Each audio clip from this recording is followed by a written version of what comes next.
Nunca pensé que la tranquila lectura del testamento de mi marido terminaría siendo el día en que perdí a mi hijo para siempre. Cuando el abogado se aclaró la garganta y desdobló esa última página, vi cómo el rostro de Adrián se tensaba, su mandíbula crispándose como un animal acorralado. Luego explotó. Sucedió tan rápido que casi creí haberlo imaginado. Adrián se levantó tan bruscamente que su silla chirrió sobre el suelo de madera, y su voz, Dios, su voz, resonó contra las frías y estériles paredes. «Fírmalo todo o esto no terminará bien». Me quedé helada. El recuerdo de mi difunto esposo era lo único que me anclaba en ese instante. Mi respiración llegaba en jadeos agudos y superficiales. Miré a mi alrededor, esperando que alguien se riera, que dijera que era una broma de mal gusto, pero nadie lo hizo. La esposa de Adrián, Laura, estaba sentada frente a mí, con los labios apretados en una delgada línea, sus ojos brillando con algo que no pude identificar. ¿Era triunfo o alivio? Miré a Adrián. Lo miré de verdad. Su rostro estaba rojo, sus manos apretadas en puños sobre la mesa de caoba. Este era mi bebé, el niño que solía llorar cuando se raspaba las rodillas, el que solía rogarme que me quedara un poco más a la hora de dormir. Y aquí estaba, ladrándome órdenes como si yo fuera una molestia que se interponía entre él y un día de paga. Una parte de mí quería levantarse, salir corriendo por la puerta y no volver a mirar atrás, pero mi cuerpo no se movía.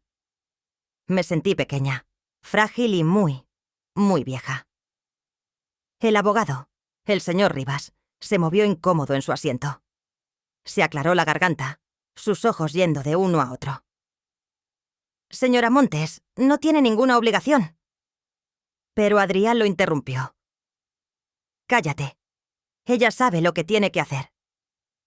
Su voz era más baja ahora, casi un gruñido. Bajé la vista al reloj de Carlos que tenía en mi regazo, mi pulgar rozando los arañazos de su esfera. Lo había llevado todos los días durante 40 años, incluso el día que se desplomó en el jardín. Solía decir que le recordaba volver a casa a tiempo para cenar conmigo. Tragué, tratando de forzar mi voz para que funcionara, pero no salió nada. Mi hijo, mi único hijo, exigía que renunciara a todo lo que Carlos y yo habíamos construido juntos. Cada sacrificio, cada noche de trabajo hasta tarde, cada inversión cuidadosa. La habitación comenzó a sentirse demasiado pequeña. Las paredes acercándose, el aire volviéndose espeso y pesado. Sentí la mirada de Laura taladrándome, como si ya estuviera catalogando los muebles que movería, las reformas que haría. En algún lugar profundo, una pequeña voz susurró que necesitaba levantarme, gritar, arrojarle los papeles a la cara. Pero otra parte de mí, la que había estado en silencio durante demasiado tiempo, me dijo que me quedara quieta, que sobreviviera al momento.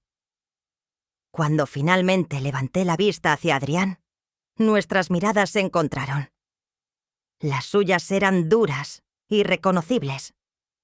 Las mías estaban húmedas, desdibujando el rostro del niño que solía conocer. No dije una palabra. No pude. Y en ese silencio, algo dentro de mí se hizo añicos. Una grieta que supe que sentiría resonar dentro de mí por el resto de mi vida. Después de la lectura del testamento, pensé que Adrián podría calmarse. Tal vez reflexionaría sobre sus palabras y sentiría vergüenza. Pero esa misma tarde, me acorraló en el pasillo de nuestra casa familiar, la casa que su padre y yo construimos con cada dólar arañado y cada noche sin dormir. Sus pasos eran pesados, resonando como una amenaza en los suelos de madera. Me quedé allí, con la espalda contra la pared, aferrando ese viejo reloj como si fuera un escudo.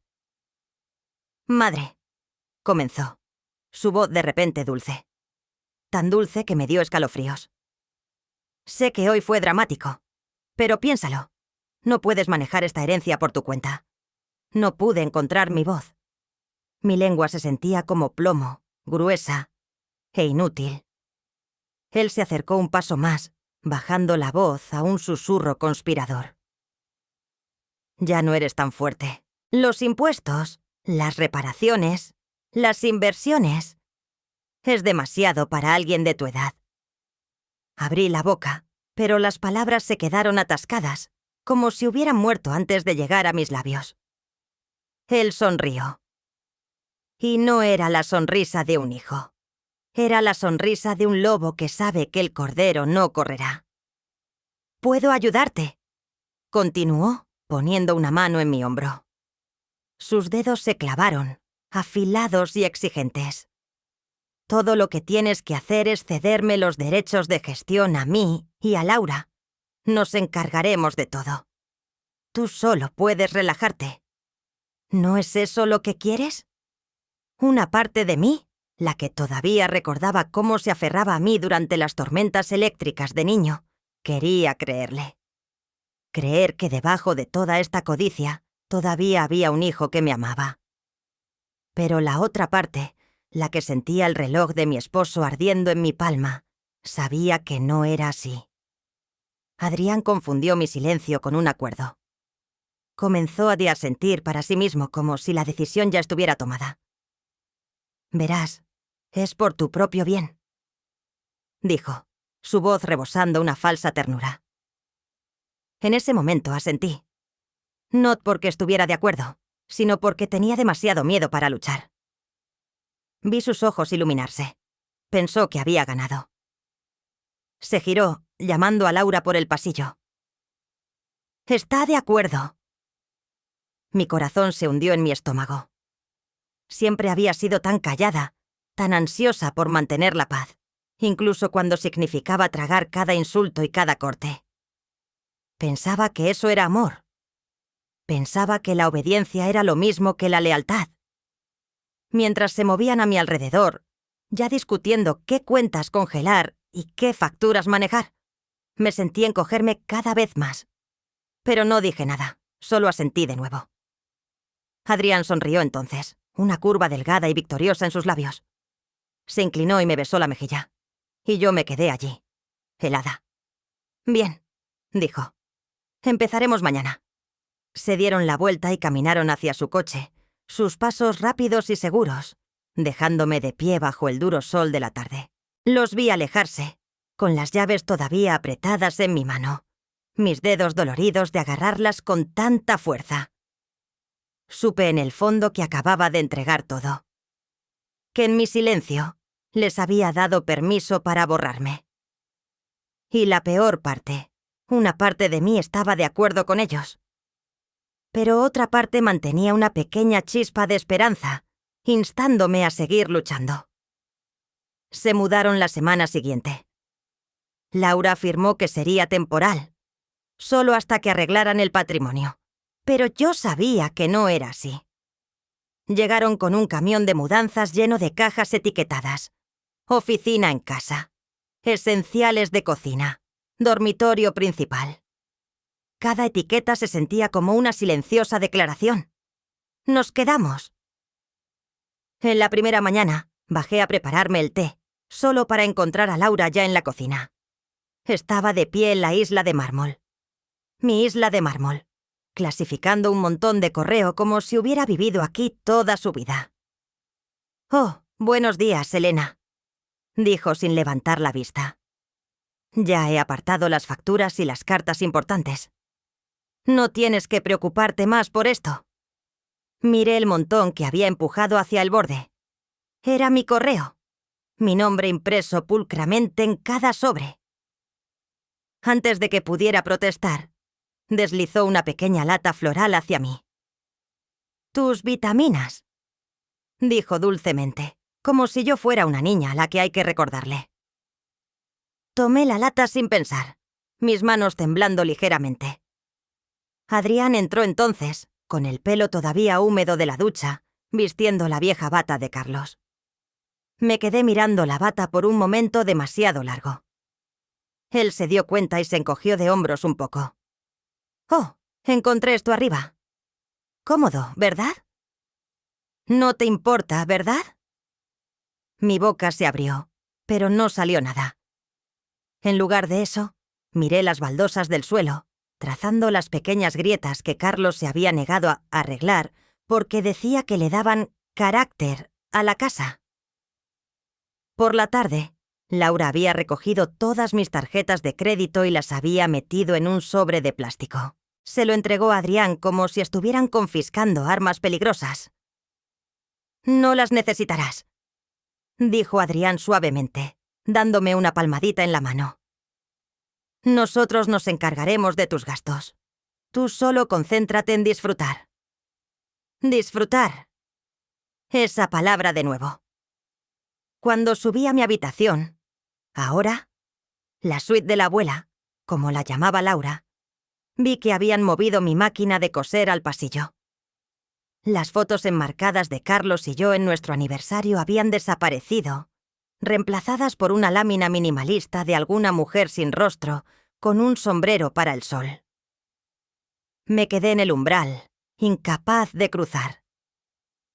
Era como si toda mi vida hubiera sido borrada de la noche a la mañana, reemplazada por algo estéril y curado, como una casa modelo en un folleto brillante. Esa noche, en la cena, se rieron de los nuevos planes de renovación. Laura quería rehacer el jardín y convertir el estudio de Carlos en una, cito, sala de bienestar. Me senté en el extremo de la mesa, la misma mesa donde una vez organicé cenas de Navidad para 20 personas. Apenas toqué mi comida. Mi tenedor raspaba el plato, cada sonido resonando más fuerte que sus risas. Cuando finalmente se dieron cuenta de que no estaba comiendo, Laura se inclinó y me dio una mirada comprensiva. «Oh, Elena, ¿está demasiado picante para ti? ¿Podemos hacer algo más suave la próxima vez?» Asentí. Era más fácil que discutir. Más tarde esa noche, me paré sola en el pasillo, mirando el lugar donde solía colgar el cuadro favorito de Carlos. Mi reflejo en la puerta de cristal parecía pequeño, fantasmal. Esta era mi casa, pero ya no me sentía en casa. Me sentía como una invitada que se había quedado más de la cuenta. Un fantasma flotando de habitación en habitación, invisible y sin importancia. Y por primera vez desde que Carlos murió, me di cuenta de que no solo estaba sola, era invisible. No podía dormir. La casa, mi casa, se sentía como si se hubiera encogido de la noche a la mañana. Cada rincón parecía resonar con la risa de Laura, los pesados pasos de Adrián, el tintineo de sus copas de vino. Vagué por el pasillo, esperando encontrar algo de consuelo en la oscuridad. Mis pies me llevaron al antiguo estudio de Carlos, o lo que quedaba de él. Las estanterías estaban medio vacías. Pilas de cajas etiquetadas como «donar» bordeaban las paredes. Me quedé allí, trazando mis dedos sobre la carpintería polvorienta. Fue entonces cuando noté un pequeño panel debajo del escritorio. Carlos siempre había sido hábil, construyendo pequeños compartimentos secretos para esconder regalos de cumpleaños o cartas. Me arrodillé, mis rodillas doliendo con cada movimiento, y abrí el panel. Dentro había una caja de madera, la superficie mellada y desgastada por el tiempo. Se me cortó la respiración mientras la sacaba. La caja se sentía pesada, como si contuviera un pedazo de él todavía vivo. Me senté en el suelo, con la espalda contra el escritorio, y la abrí. Docenas de cartas, cada una con la inconfundible letra de Carlos. Algunas estaban fechadas antes de casarnos, otras de cuando nació Adrián, unas pocas de nuestros últimos años juntos. Cogí una marcada para Elena, cuando más lo necesites. Mis manos temblaron tanto que me costó varios intentos abrirla. Mi queridísima Elena, si estás leyendo esto, sé que algo debe de ir terriblemente mal. Siempre te dije que tenías una suavidad que este mundo no merecía. Que dabas demasiado de ti misma y te olvidabas de guardar algo para ti. Por favor, si alguna vez te sientes acorralada, recuerda esto. Construiste esta vida conmigo. Tienes todo el derecho a protegerla. No dejes que nadie, ni siquiera Adrián, te quite aquello por lo que trabajamos. Eres más fuerte de lo que crees. Lo sé. Siempre lo he sabido. Presioné la carta contra mi pecho, tratando de sostener el calor de sus palabras contra el frío que se arrastraba por mi espina dorsal. Las lágrimas se deslizaron por mis mejillas, pero no eran solo de tristeza. Había algo más allí también. Ira, tal vez. O algo aún más profundo. Una chispa. Por primera vez en lo que pareció una eternidad, sentí algo más que resignación. Leí más cartas, cada una resonando el mismo mensaje. Protege lo que construimos. Levántate. No dejes que te reduzcan a una cáscara. Carlos había sabido que este día podría llegar. Me conocía mejor que nadie. Para cuando cerré la caja, el sol comenzaba a salir, su luz cortando la habitación en delgadas líneas doradas. Sostuve la última carta contra mi corazón, susurrando en la habitación vacía. Te oigo. Siento mucho haber tardado tanto. Me levanté, con las articulaciones rígidas, mi mente zumbando de una manera que no lo había hecho en años. Volví a meter las cartas en la caja y la escondí debajo de mi cama, lejos de miradas indiscretas. Esa mañana, al pasar junto a Laura en la cocina y Adrián en el pasillo, sentí algo diferente dentro de mí. Un calor silencioso y palpitante que se negaba a morir. No se dieron cuenta. No vieron el cambio. Pero algo se había despertado en mí. Y aunque era pequeño y tembloroso, estaba allí. Una chispa. Me senté en el borde de mi cama toda la mañana, la carta de Carlos doblada cuidadosamente bajo mi palma como una oración secreta. Seguía oyendo sus palabras resonar en mi cabeza. Eres más fuerte de lo que crees. Pero, ¿fuerte? Me parecía un idioma extranjero. Había pasado tantos años allanando conflictos, manteniendo la paz, dejando que los deseos de todos los demás vinieran antes que los míos. Mis manos temblaron al coger mi vieja agenda de la mesilla de noche. Las páginas estaban amarillentas y quebradizas, las esquinas dobladas como hojas muertas. La hojeé lentamente, mi corazón latiendo con cada vuelta. Cuando llegué al nombre de Marta, me detuve. Mi amiga más antigua, la única persona que me había conocido antes de ser la señora Montes, antes de ser la mamá de Adrián, antes de volverme invisible en mi propia vida. Marqué su número, con los dedos torpes. Parte de mí esperaba que no contestara, que pudiera fingir que lo había intentado y dejarlo así. Pero contestó al tercer timbrazo. Elena, Dios mío, han pasado siglos. Su voz sonaba exactamente igual. Cálida, familiar, llena de vida. Abrí la boca, pero al principio no salió nada, solo un ruido ahogado. Elena, ¿estás bien? ¿Qué pasa? Preguntó, su voz agudizándose por la preocupación. Fue entonces cuando la presa se rompió.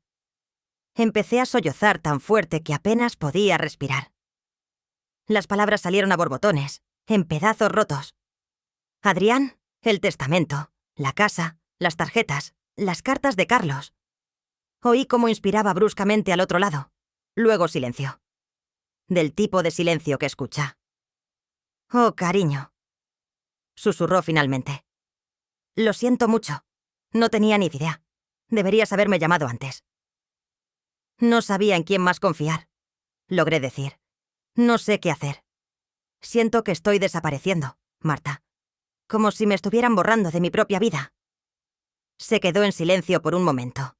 Luego su voz volvió, más fuerte. Escúchame con atención, Elena. No estás sola. Conozco a alguien, una abogada, Julia.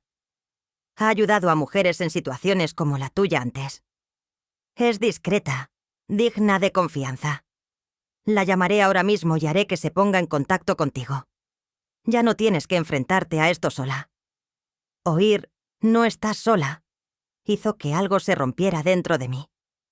Por primera vez en meses, quizás años, Sentí un destello de alivio deslizarse a través de la desesperación. «No sé si puedo hacer esto», susurré. «Puedes», dijo Marta, firme. «Ahora, puedes y lo harás, y yo estaré aquí contigo. No tienes que luchar contra ellos por tu cuenta». Nos quedamos en la línea un rato más. No dije mucho.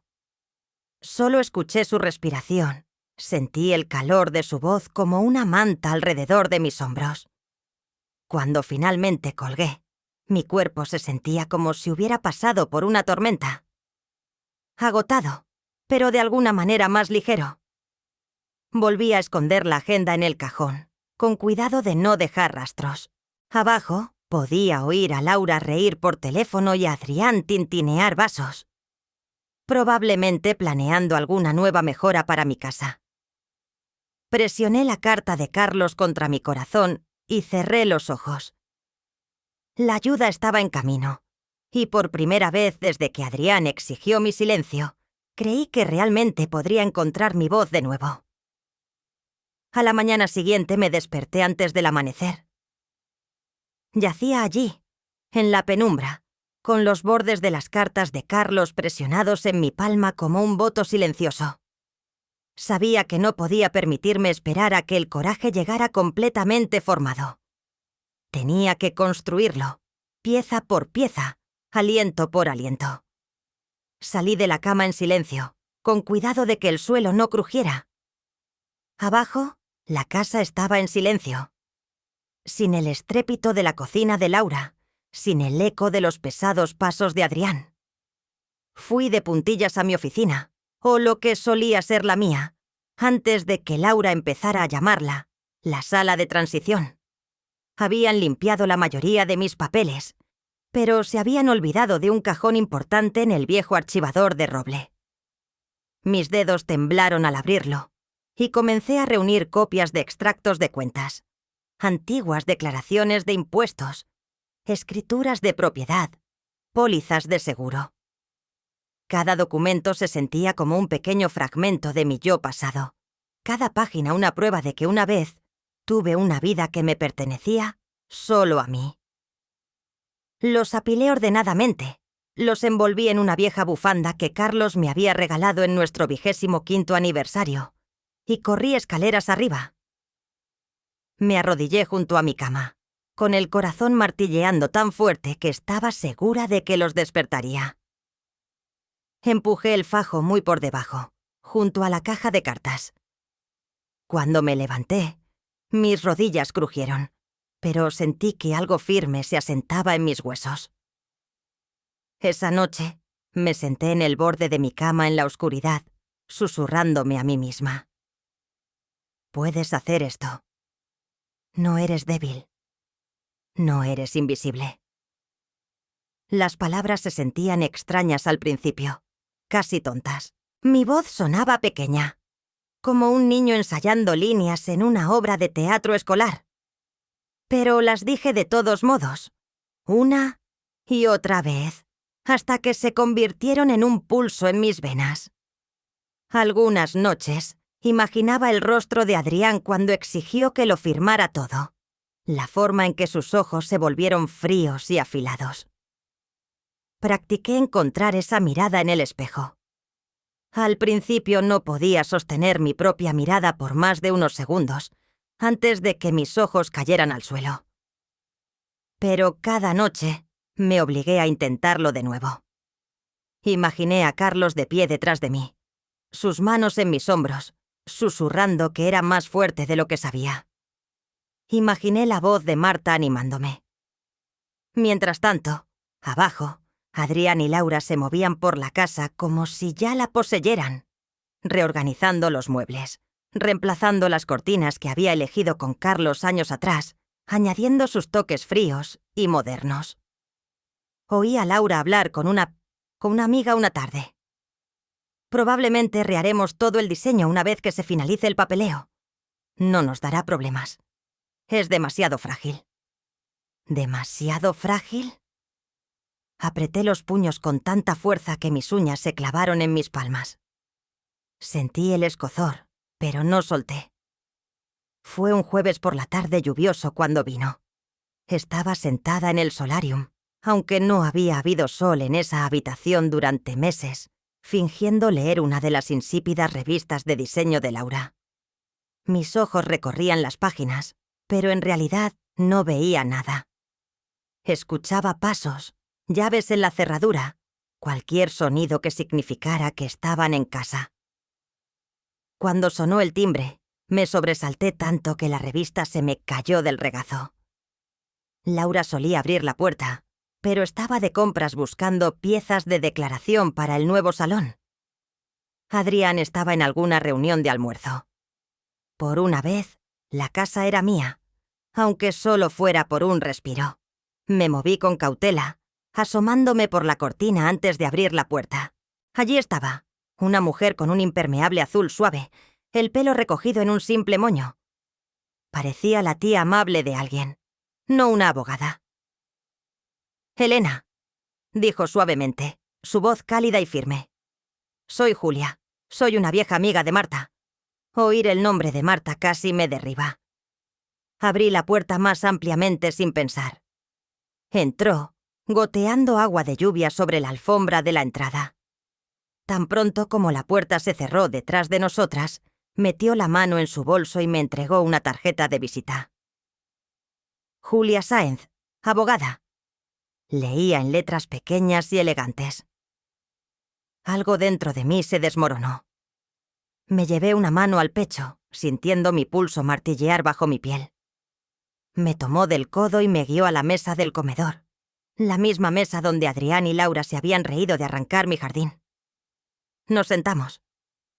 Mis dedos retorcían el borde de mi manga hasta que la tela casi se rasga. «Está bien», dijo suavemente. «Marta me contó todo lo que pudo, pero necesito oírlo de ti. Empieza por donde puedas». Intenté hablar, pero todo lo que salió fue un sollozo ahogado. No presionó. Solo esperó. Y así empecé. Le conté sobre la lectura del testamento, sobre Adrián gritando, sobre la fría sonrisa de Laura. Le conté cómo tomaron mis tarjetas, mis cuentas, mi casa, cómo habían tomado pedazos de mí cada día hasta que apenas me reconocía.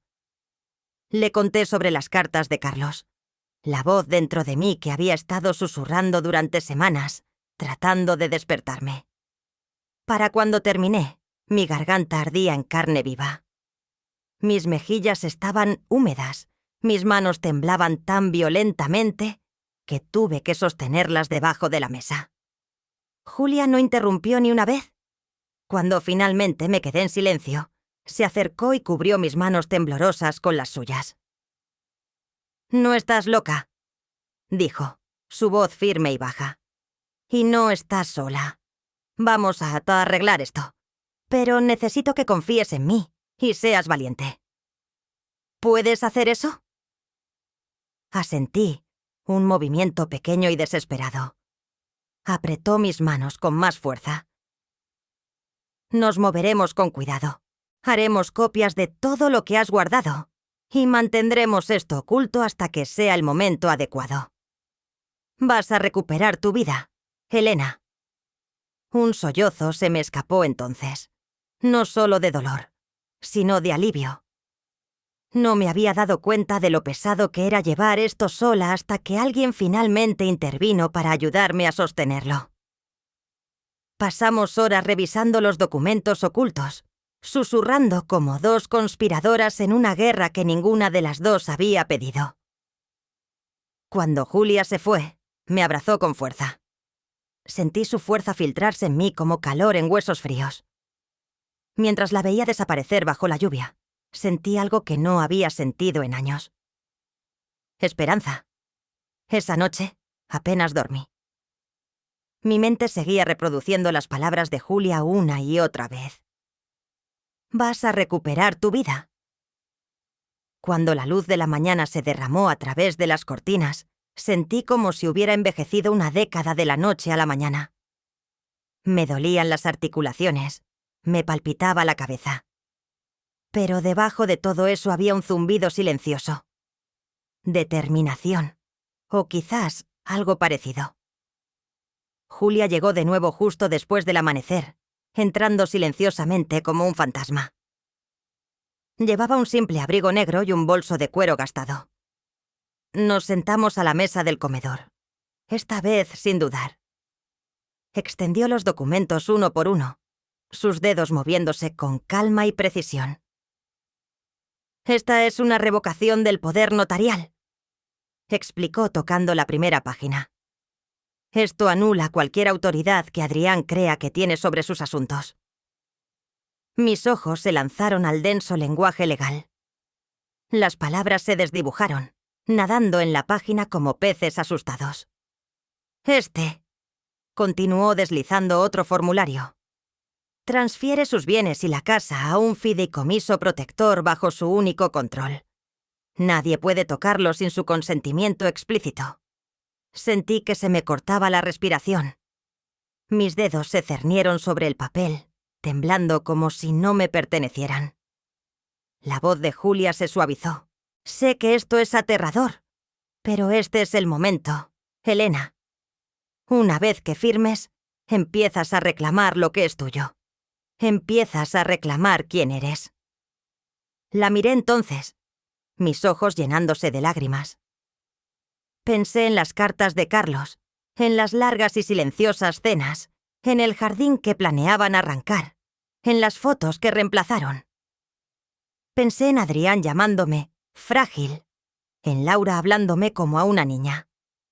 Pensé en la mujer que solía ser, la que construyó un hogar de la nada, que se quedó despierta hasta tarde cosiendo disfraces para las obras de teatro escolares, que una vez discutió con un contratista durante horas porque intentó engañarnos en la renovación del porche. No sabía a dónde se había ido esa mujer. Pero quizás, solo quizás, todavía estaba enterrada en algún lugar dentro de mí. Agarré el bolígrafo con tanta fuerza que mis nudillos se pusieron blancos. Lo sostuve sobre la línea durante lo que pareció una eternidad. Mi mano temblaba violentamente.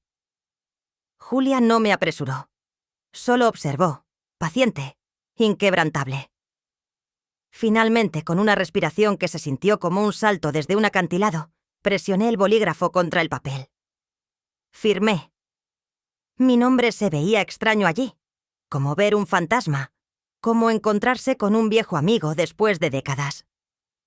Cuando terminé la última firma, Julia soltó un silencioso suspiro de alivio. Recogió los documentos con cuidado, deslizándolos en su bolso como si fueran artefactos de valor incalculable.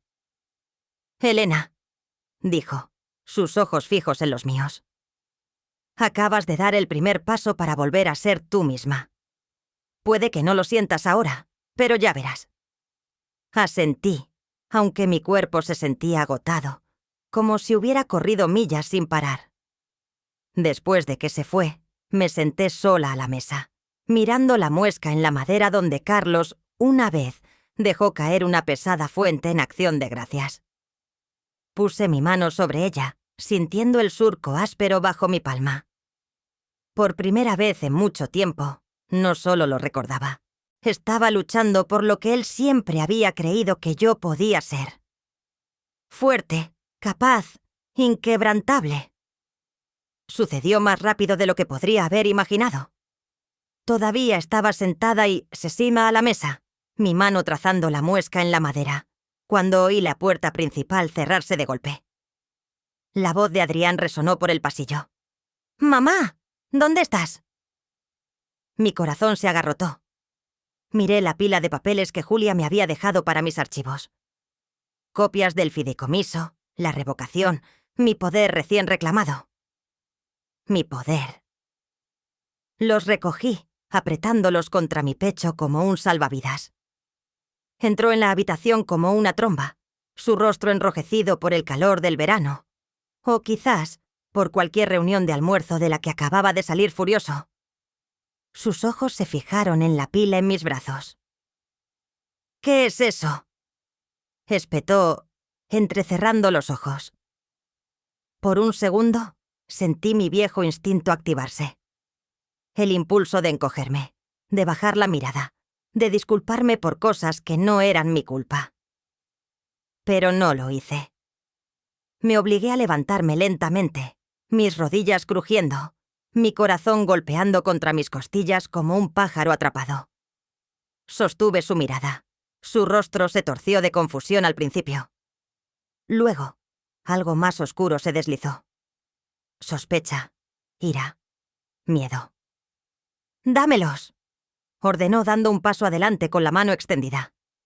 Di un paso atrás, los papeles apretados más fuerte contra mí. Podía sentir mi pulso en todas partes. En las yemas de mis dedos, en mi garganta, en mis sienes. «No», dije.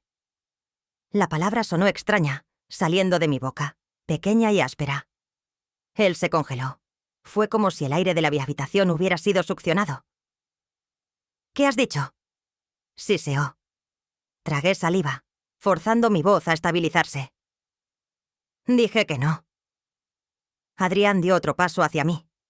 Sus ojos se desviaron hacia un lado como si esperara que Laura apareciera para respaldarlo, pero no estaba allí. «No creo que entiendas lo que estás haciendo», dijo, su voz más baja ahora, mesurada, como si estuviera hablando con un animal asustadizo. «Estás cometiendo un gran error, mamá. No estás en tu sano juicio». Sentí un temblor recorrer mi cuerpo, pero no aparté la mirada. Pensé en las cartas de Carlos, en la mujer que solía luchar por lo que amaba. «Sé exactamente lo que estoy haciendo», dije, mi voz apenas por encima de un susurro, pero lo suficientemente fuerte como para resonar en mis propios oídos. Abrió la boca, listo para discutir, pero se detuvo.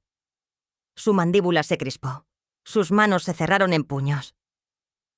En ese momento, lo vi claramente, no como mi hijo, sino como un hombre que pensaba que podía doblegarme a su voluntad, un hombre que pensaba que era demasiado débil para resistir. Sostuve su mirada. Mis piernas sentían que podrían ceder en cualquier momento, pero no me moví. Nos quedamos así durante lo que pareció una eternidad. Dos estatuas trabadas en una batalla silenciosa. Luego, sin una palabra, se dio la vuelta y salió furioso de la habitación. Oí sus pesados pasos retirándose por el pasillo, la puerta principal cerrándose de golpe detrás de él con tanta fuerza que el suelo tembló. Me quedé allí en el repentino silencio, mi respiración llegando en jadeos irregulares. Mis rodillas finalmente cedieron y me hundí en la silla. Los papeles seguían apretados contra mi pecho, arrugados y húmedos de sudor. Cerré los ojos y solté un único aliento tembloroso. Había sostenido su mirada, y por primera vez en mi vida, no había apartado la vista. Apenas tuve tiempo de recuperar el aliento antes de que Julia entrara en la habitación. Había estado esperando en el pasillo, justo fuera de la vista, por si las cosas se ponían feas. Ni siquiera me había dado cuenta de que se había quedado. Cuando apareció, parecía tranquila, serena, un escudo viviente. Sostenía una carpeta en su mano, su agarre firme. Sin una palabra, se dio la vuelta y siguió el sonido de la puerta principal cerrándose de golpe. Me levanté sobre piernas temblorosas y la seguí, mi corazón latiendo tan fuerte que me sentí mareada. Para cuando llegué a la entrada, Adrián ya había vuelto a entrar furioso, su rostro rojo, la respiración entrecortada. Se detuvo en seco cuando vio a Julia de pie allí. «¿Quién demonios eres tú?», espetó, sus ojos yendo de una a otra como un animal atrapado. Julia no se inmutó. Dio un paso adelante y le entregó la carpeta. «Soy la asesora legal de Elena. Esta es una orden de alejamiento con efecto inmediato. Debe desalojar las instalaciones hoy». El rostro de Adrián se arrugó en incredulidad. Miró los papeles como si estuvieran escritos en un idioma que no entendía. «Esto es una broma», se burló arrojando la carpeta al suelo. «Mamá, no puedes hablar en serio. Ni siquiera sabes lo que estás firmando. Te está manipulando». Sentí que el calor me subía por el cuello, mis manos apretándose a mis costados. El viejo reflejo de retroceder, de calmarlo, burbujeó, pero lo reprimí con todo lo que tenía. Di un paso adelante.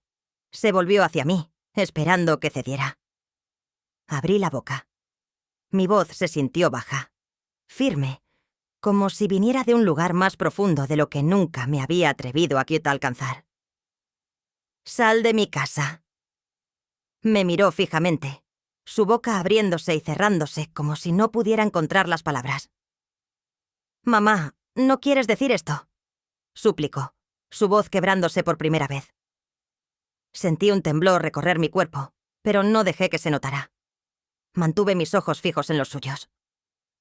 «Sí, lo digo en serio», dije. El silencio se extendió entre nosotros, pesado y afilado. Julia estaba a mi lado como un pilar silencioso. Adrián miró a su alrededor como si buscara una escapatoria, o que Laura se materializara y lo salvara. Pero la casa estaba vacía. Vacía y silenciosa de una manera que no lo había estado en meses. Finalmente, se agachó para recoger la carpeta. Sus manos temblaban mientras la aferraba contra su pecho. «Te arrepentirás de esto», escupió, su voz pequeña ahora, casi infantil. No respondí. Solo observé cómo se daba la vuelta y salía por la puerta por última vez. Cuando la puerta finalmente se cerró, el silencio que llenó la casa se sintió diferente. No el silencio sofocante de la derrota, sino un vacío limpio y nítido. Me apoyé contra la pared, mis rodillas casi cediendo. Julia me puso una mano en el brazo, sus ojos suaves pero inquebrantables. «Lo hiciste», dijo en voz baja. La miré, las lágrimas brotando pero sin caer todavía. «Lo hice», susurré, y por primera vez lo creí. Después de que Julia pusiera su número en mi marcación rápida y amenazara a mi hijo con llamar a la policía inmediatamente si algo sucedía, finalmente se retiró. Me metió una tarjeta en la palma de la mano. «Llámame para cualquier cosa», dijo suavemente. «¿Cualquier cosa?». Asentí, mi garganta demasiado apretada para hablar. Luego se fue. Me quedé sola en la entrada, la tarjeta doblada clavándose en mis dedos. Mis piernas flaquearon y me hundí en el suelo, allí mismo, en la alfombra. Al principio solo me senté en el silencio. Luego vinieron los sollozos, repentinos y violentos. Salieron de mí como una tormenta que se desata.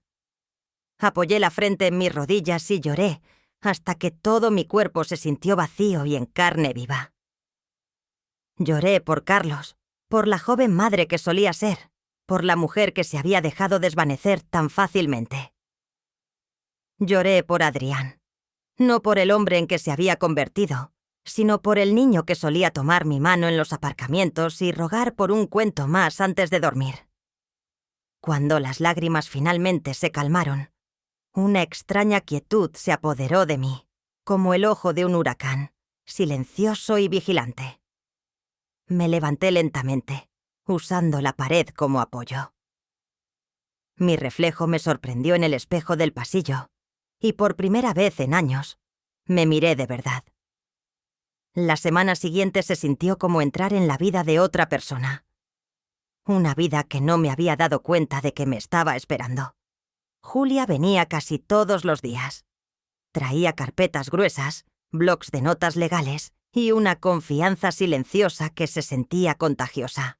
Se movía por mi cocina como si perteneciera allí, preparando té mientras yo clasificaba papeles viejos. Una mañana, llegó con un último juego de documentos en una carpeta de cuero.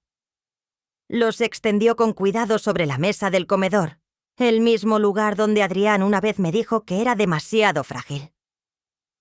«Esto es todo», dijo tocando suavemente la página superior.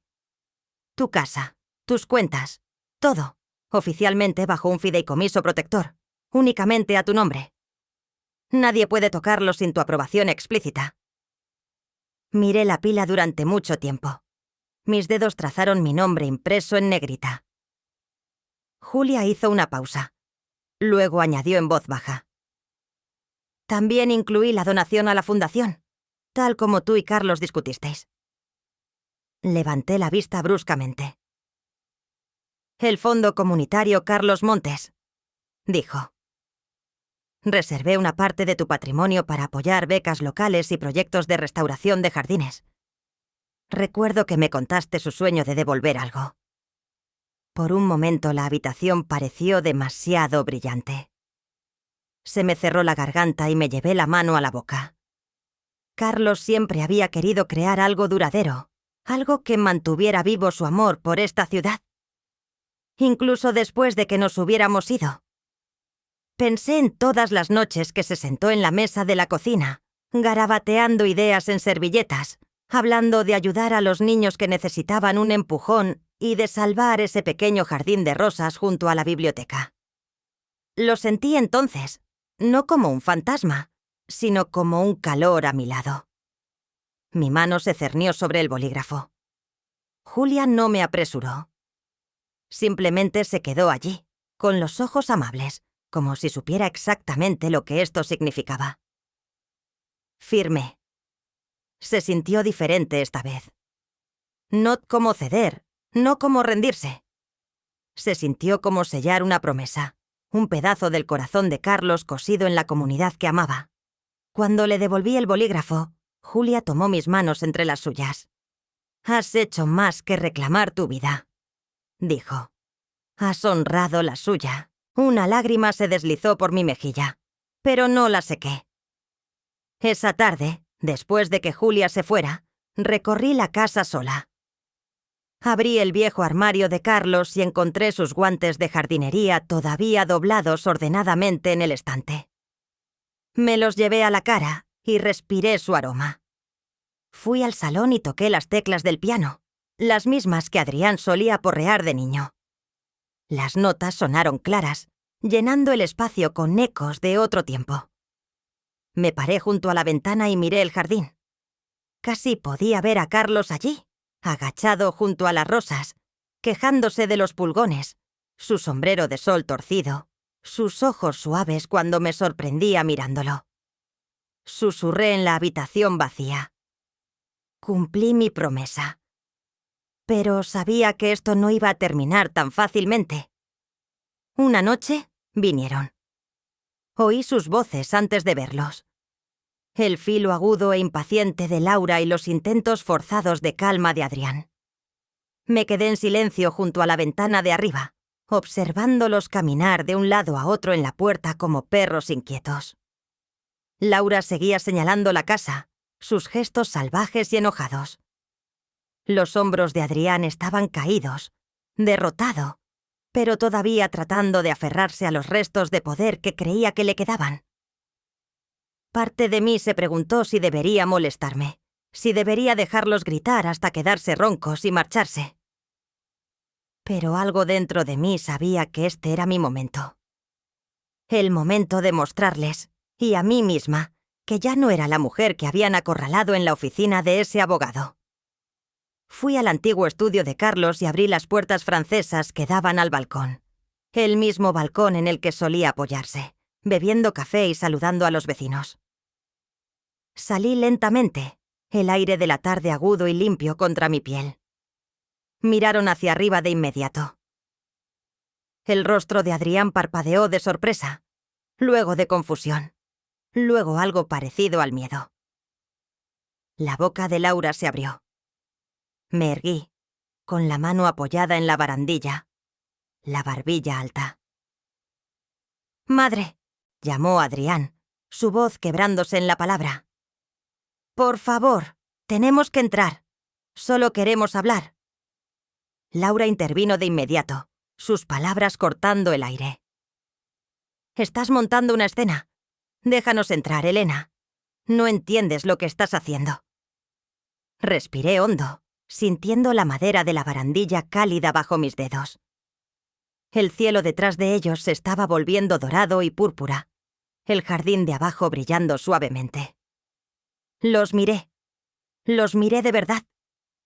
Vi la desesperación en los ojos de Adrián, el frío cálculo en los de Laura, Y por primera vez, no me sentí pequeña. No me sentí superada en número. Me sentí completa. Abrí la boca y hablé, mi voz cruzando el patio, firme y clara. Nombrar la palabra fue tan simple, tan final, que pareció colgar en el aire como una campana. Laura dio un paso adelante, sus manos cerradas en puños. «Somos tu familia. Nos lo debes». Negué con la cabeza lentamente. «No os debo nada». Los hombros de Adrián se hundieron aún más, y miró al suelo. Vi la verdad asentarse sobre ellos. En ese momento, ya no era de ellos para gestionar, para manipular, para controlar. Me quedé allí hasta que dejaron de gritar, hasta que se dieron cuenta de que no bajaría, no abriría la puerta, no cedería. Adrián retrocedió tambaleándose, sus manos todavía aferradas a los papeles legales rotos como un salvavidas. Se veía más pequeño de lo que nunca lo había visto, encorvado, pálido, sus hombros redondeados hacia adentro como si el peso de sus elecciones finalmente lo hubiera aplastado. Laura se dio la vuelta y marchó hacia su coche. Abrió la puerta de un tirón, arrojó su bolso dentro, y sin otra mirada hacia él, se fue. No sé qué me sorprendió más, su crueldad o el repentino silencio que se tragó la entrada una vez que se fue. Adrián cayó de rodillas sobre el asfalto. Su cabeza colgaba, los papeles se le escaparon de las manos, revoloteando con la brisa como pájaros heridos. Presioné la palma de mi mano contra el cristal de la ventana, sintiendo el frío vidrio bajo mi piel. Una sola lágrima se deslizó por mi mejilla, luego otra, hasta que sentí toda mi cara húmeda. No estaba llorando solo por Adrián. Ni siquiera estaba segura de si estaba llorando por él en absoluto. Lloré por el niño que una vez abracé, el niño que solía perseguir luciérnagas en el patio trasero, que solía gritar de alegría cuando lo levantaba en mis brazos después de una rodilla raspada. Lloré por la madre que había sido, la mujer que había dado cada pedazo de sí misma, creyendo que sería suficiente. Los días siguientes se movieron como una tormenta silenciosa. No supe de Adrián, y no lo esperaba. La casa, una vez pesada por su presencia, ahora resonaba con una quietud desconocida, una quietud que se sentía menos como vacío y más como posibilidad. Fue Julia quien llamó primero. Su voz llevaba tanto alivio como cautela. Laura solicitó el divorcio. Dijo, «Ya se ha mudado, se está quedando con una amiga en la ciudad». No respondí al principio. Solo dejé que las palabras flotaran en la silenciosa cocina, observando la luz de la mañana derramarse por el suelo. «¿Y Adrián?», pregunté finalmente, mi voz sorprendentemente tranquila. Julia dudó. Se registró en un motel económico en las afueras de la ciudad. Parece que está tratando de resolver las cosas solo. Cerré los ojos, respirando ese dolor agudo y agridulce. No sentí triunfo, ni satisfacción, solo una especie de aceptación cansada. Las consecuencias eran suyas ahora. Ya no necesitaba cargarlas. Miré las paredes recién pintadas que brillaban suavemente a través de las ventanas. No se parecía en nada a como era antes, y por primera vez no vi el fantasma de Carlos ni oí las demandas de Adrián resonando en las paredes. Me vi a mí. Una mujer que finalmente se había elegido a sí misma. Una mujer que no esperaba ser salvada, ni amada, ni entendida. Una mujer que estaba reconstruyendo, un color audaz a la vez. Presioné la taza caliente contra mis labios y solté un largo y lento aliento en el crepúsculo. Mañana, decidí, empezaría con el pasillo de arriba. Quizás incluso con los armarios de la cocina. Pero esta noche me sentaría con este momento, esta paz suave y desafiante floreciendo en mi pecho.